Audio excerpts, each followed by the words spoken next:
বন্ধ্যাত্বের যে বিষয়টি রয়েছে সেক্ষেত্রে আসলে আলাদা কোনো কাউন্সিলিং আপনারা করে থাকেন কিনা, কিংবা পরবর্তী পদক্ষেপ হিসেবে স্বামী বা স্ত্রীর সাথে আসলে পরবর্তী জিনিসগুলো কিভাবে আপনারা করে থাকেন, চিকিৎসা পদ্ধতির দিকে কিভাবে আগান আপনারা?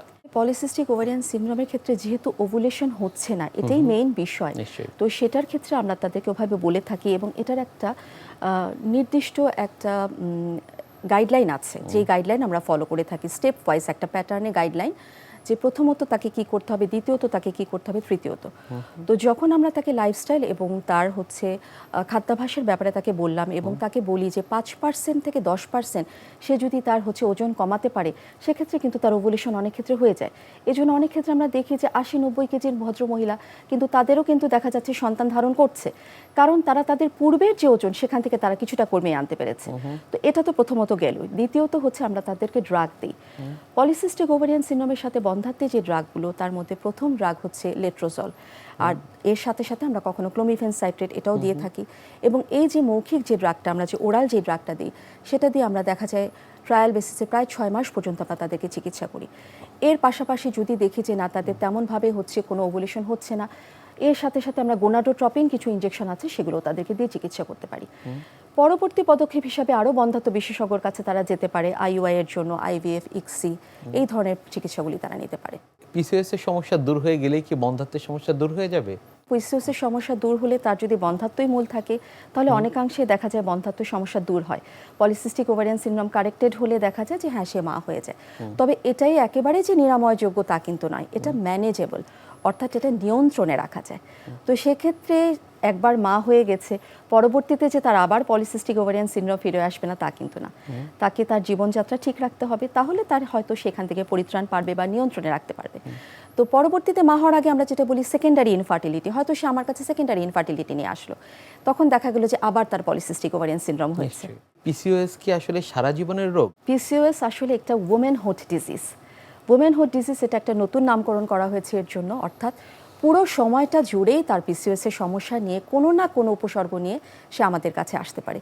কিশোরী বয়সে হয়তো সে মুটিয়ে যাচ্ছে বা সৌন্দর্য সচেতনতা নিয়ে, যখন সে হচ্ছে বিবাহিত জীবনে ঢুকলো তখন সে হয়তো তার গর্ভের সমস্যা নিয়ে বা বন্ধ্যাত্ব নিয়ে, এবং শেষের দিকে যখন সে যাচ্ছে তখন সে আমাদের কাছে আসে তার লং টার্ম ইফেক্টগুলো নিয়ে।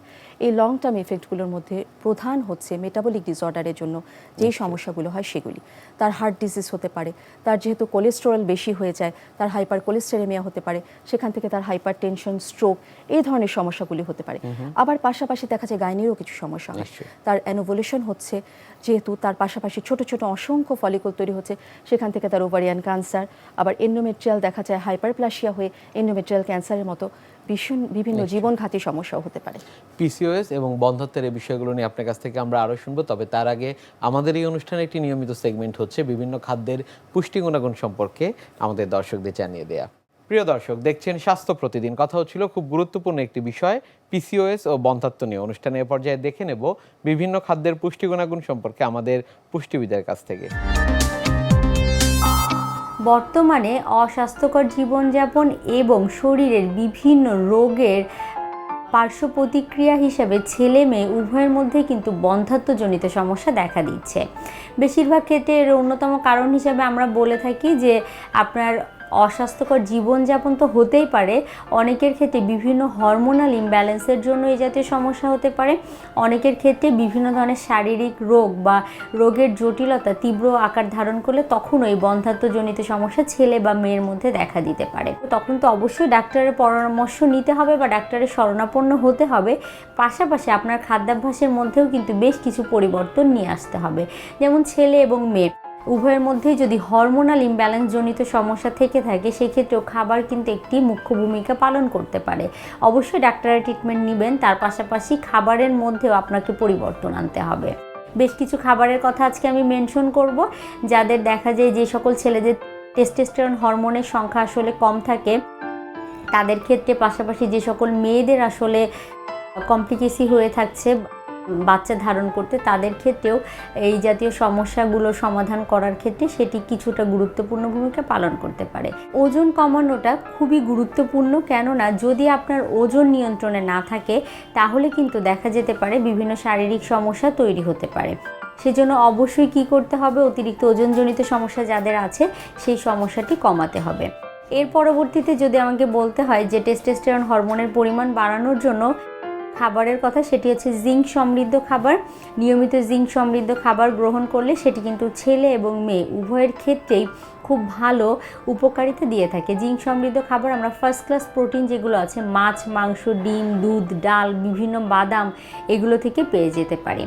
এর পরবর্তীতে বলবো যে জিঙ্কের পাশাপাশি অবশ্যই আপনার খাদ্য তালিকায় আয়রন সমৃদ্ধ খাবার থাকতে হবে।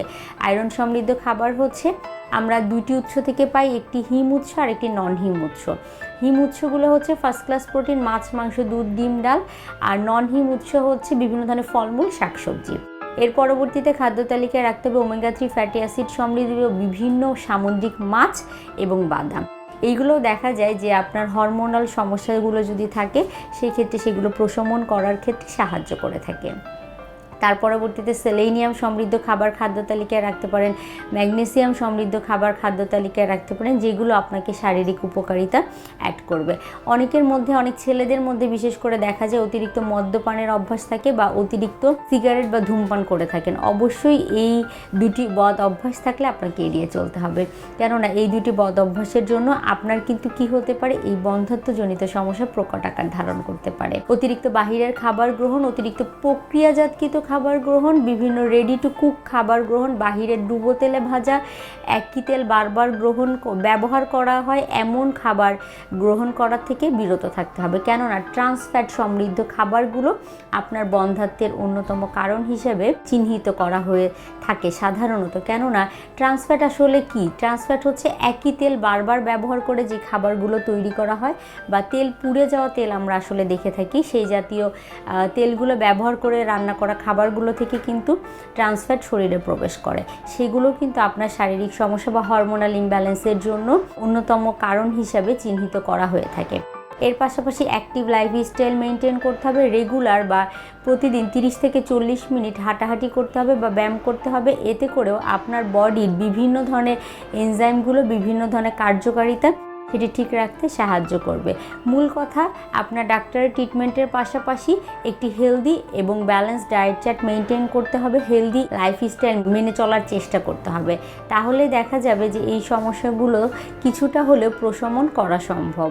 আর অবশ্যই আমি যে টিপসগুলো বললাম, যে খাবারগুলোর কথা বললাম, সেগুলো গ্রহণ করার চেষ্টা করবেন। খাবারের 6টি উপাদান, carbohydrate, protein, fat, vitamin, minerals, পানি, এগুলোর যেন গুড রেশিও আপনার শরীরে বর্তমান থাকে সেটি মাথায় রাখবে। কোনোটি থেকে অতিরিক্ত গ্রহণ করবেন, আবার কোনোটি একেবারেই বাদ দিয়ে দিবেন। এই অভ্যাসটি অনেকের মধ্যেই দেখা যায়। বিভিন্ন ডায়েট করতে গিয়ে অনেকে এই ধরনের খাবার গ্রহণ করেন, তাদের ক্ষেত্রেও কিন্তু জটিলতা হতে পারে। একটি healthy balance diet chart maintain করার চেষ্টা করবেন, সুন্দর জীবনযাপন করার চেষ্টা করবেন, তাহলেই সম্ভব আপনিও এই বন্ধ্যাত্বজনিত সমস্যা কিছুটা কাটিয়ে উঠতে পারবেন।